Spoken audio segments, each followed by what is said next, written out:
Bonjour à tous et bienvenue aux 5 infos du Real Madrid. On est toujours en trêve internationale. Pour voir le Real Madrid jouer, il faudra attendre moins de 10 jours, le 24 novembre, pour voir le Real Madrid rencontrer les Ganes. Mais ça ne nous empêche pas de parler de nos joueurs du Real Madrid qui se sont illustrés dans leur club, enfin plutôt équipe nationale. En l'occurrence, Camavinga, Bellingham, Vinicius, on va parler d'eux dès la première info et aussi des joueurs qui vont aussi jouer avec leurs équipes. On va parler rapidement aussi de la position de Bellingham qui a eu pas mal de chamboulements, on va dire, cette saison avec l'arrivée de Mbappé. Il a été replacé sur plusieurs positions. Un point sur le nouveau format de la Coupe du Monde des clubs. On va en parler un petit peu, surtout que la FIFA a dévoilé le trophée qui est super beau. Je vais vous montrer l'image. Juste avant, deux dernières petites infos sur les deux légendes du Real Madrid. Modric qui s'est exprimé et un autre joueur qui n'est plus au Real Madrid, Toni Kroos, qui a aussi dit quelques mots concernant le Real Madrid. On va parler de ça et on clôturera ce 5 infos par parler du préparateur physique qui en ce moment sème le doute. On commence tout d'abord par la première info et si tu ne l'as pas encore fait, je t'invite à liker cette vidéo. Tout d'abord, on va parler des matchs qui auront lieu aujourd'hui, parce que je tourne cette vidéo vendredi.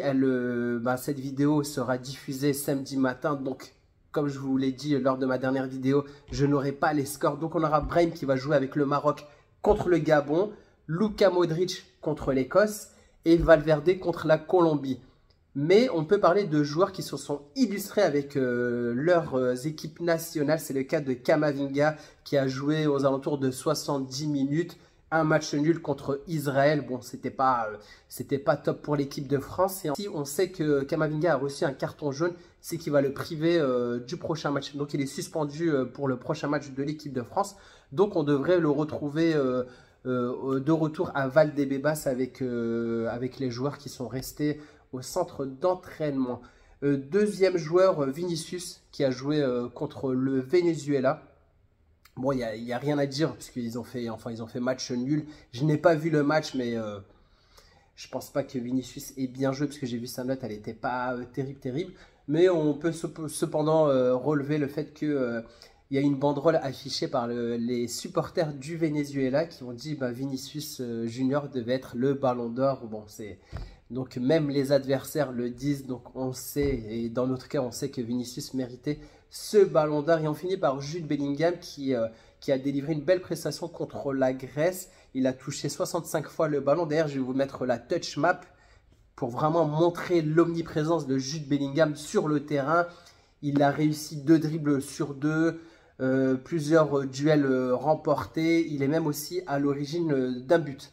Donc très bon match de Jude Bellingham qui a même été souligné par des journalistes. Ian Wright qui dit « Jude n'a peut-être pas les mêmes objectifs que la saison dernière, mais il est toujours impressionnant à voir. » Et même Roy Keane qui dit qu'il est excellent tout simplement. Donc deuxième point assez rapide, on va parler un peu de la position de Jude Bellingham, parce que j'ai pu voir que contre l'Angleterre qu'il était positionné juste derrière les attaquants. Je me demande si c'est vraiment un poste qu'il affectionne vraiment, parce qu'on a pu le voir aussi contre Osasuna, le dernier match du Real Madrid. Jude Bellingham avait vraiment été positionné dans ce poste-là, comme on avait pu le voir la saison dernière. La saison dernière, c'était une saison vraiment très réussie de la part de Jude Bellingham, qui pouvait aussi prétendre au Ballon d'Or. Et comme je dis toujours, Jude Bellingham, pour moi, c'était l'homme du Real Madrid en Liga. C'est grâce à lui qu'on a remporté la Liga. Il a aussi contribué en Ligue des Champions. Mais si on fait le comparant un peu entre Vinicius et Jude Bellingham, Vinicius, on va dire, était un peu dans le cran au-dessus de Jude Bellingham dans cette Ligue des Champions. Mais Jude Bellingham, voilà, il est dans ce poste-là. En tout cas, moi, c'est un poste dans lequel j'aime le voir. Et je trouve qu'il a vraiment cet instinct un peu de buteur. C'est-à-dire qu'en plus, il est bon de la tête. Il est vraiment assez complet comme joueur. Donc pour moi, j'aimerais le voir encore dans cette position-là. J'espère que dans les prochains matchs, Ancelotti va faire de même. On voit qu'aussi en Angleterre, il a cette position-là. Et je pense que c'est la position dans laquelle on tire vraiment avantage de ce joueur-là. Donc, j'ouvre un peu le débat. N'hésitez pas à me dire en commentaire pour vous, où est-ce que vous aimeriez voir Jude Bellingham jouer?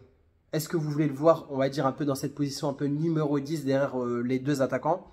Est-ce que vous voulez plutôt le voir milieu gauche, milieu droit ou un tout autre poste? En tout cas, il a joué dans plusieurs positions au Real Madrid. On trouve aussi que c'est un peu...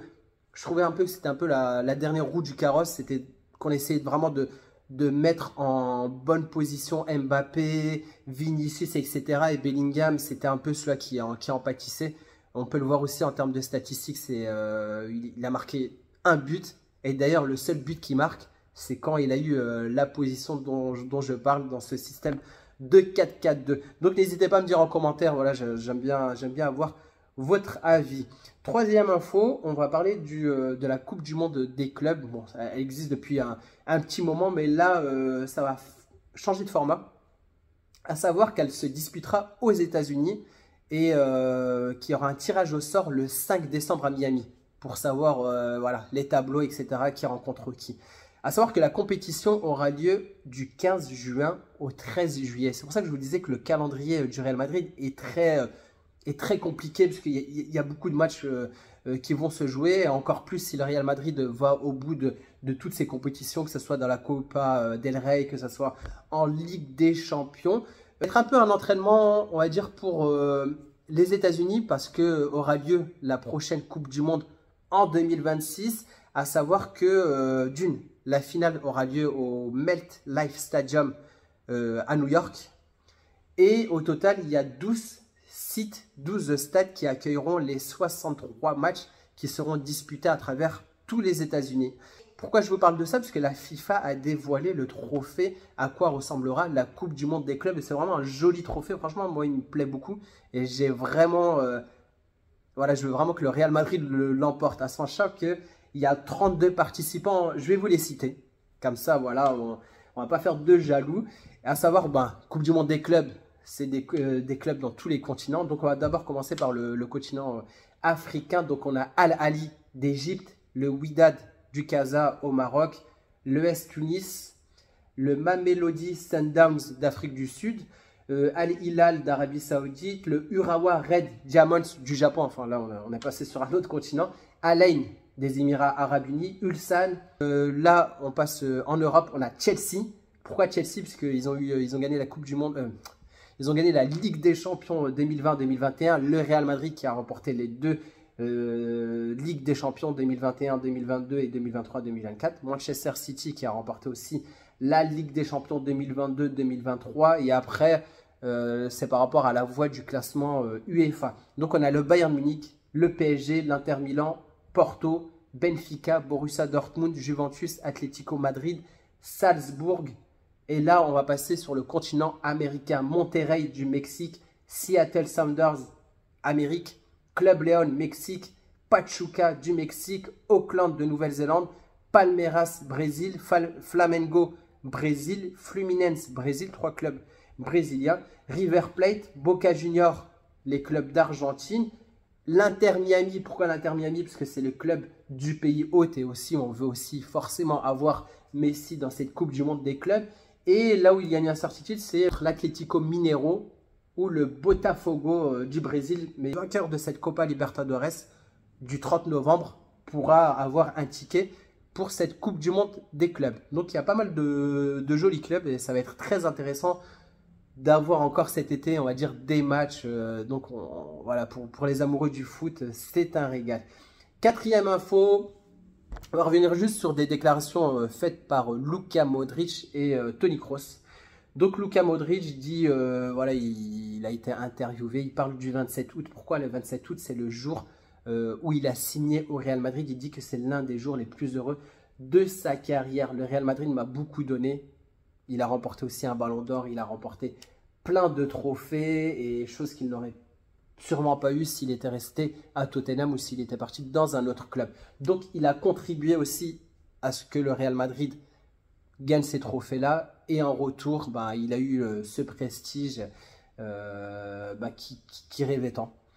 Et donc, il dit, j'ai grandi en tant que joueur, en tant que personne depuis que je suis arrivé ici. Et vous savez que Luka Modric, on l'appelle Luka Magic, le maestro. Pourquoi ce surnom-là? Il dit, mes coéquipiers et beaucoup de gens m'appellent par ce surnom et cela me rend fier car les gens vous donnent ce surnom. Cela signifie que vous êtes spécial, c'est un joli surnom, je l'adore.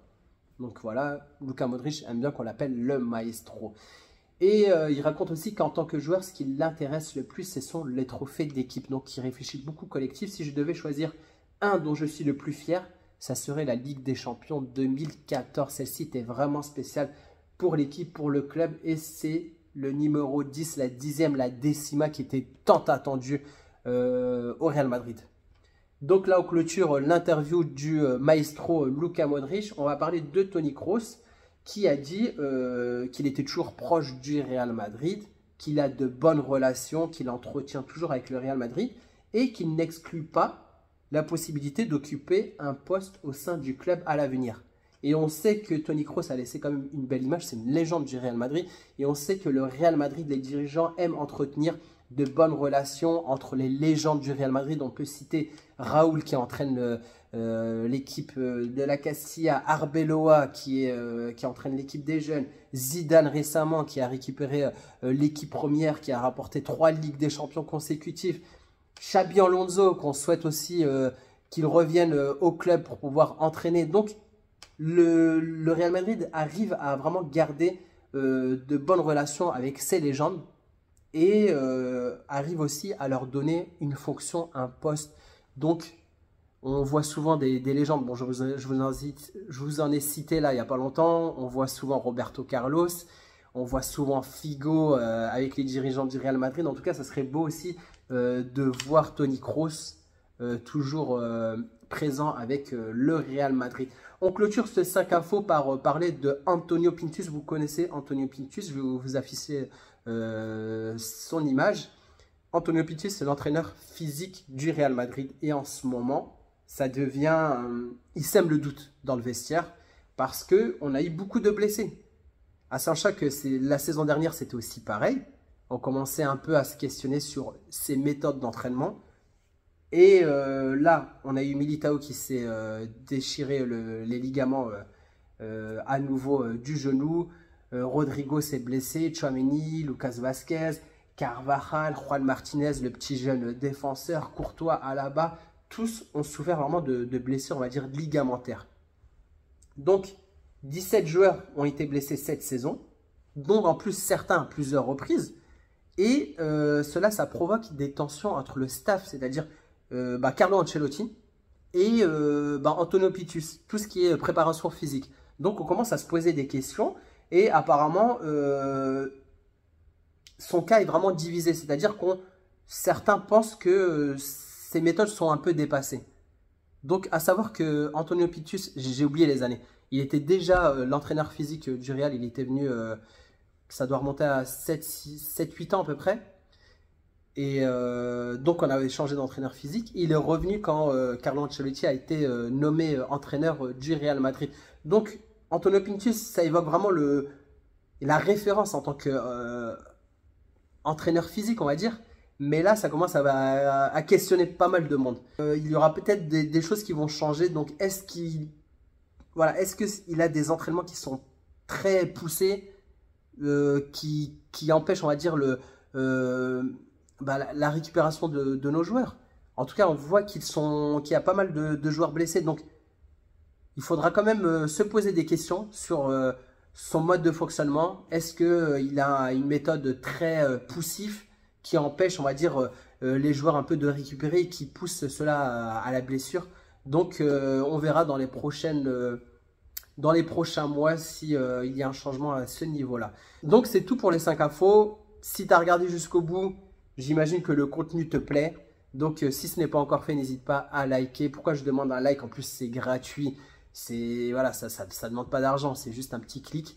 Ça me permet de me soutenir parce que cette vidéo pourra être proposée à plus de monde et ça pourrait aussi, on va dire, agrandir mon nombre d'abonnés. D'ailleurs, on se rapproche pas loin des 4000 abonnés. En tout cas, merci à ceux qui se sont abonnés récemment et à ceux qui sont abonnés depuis un petit moment. Sur ce, je vous dis à bientôt. Ciao!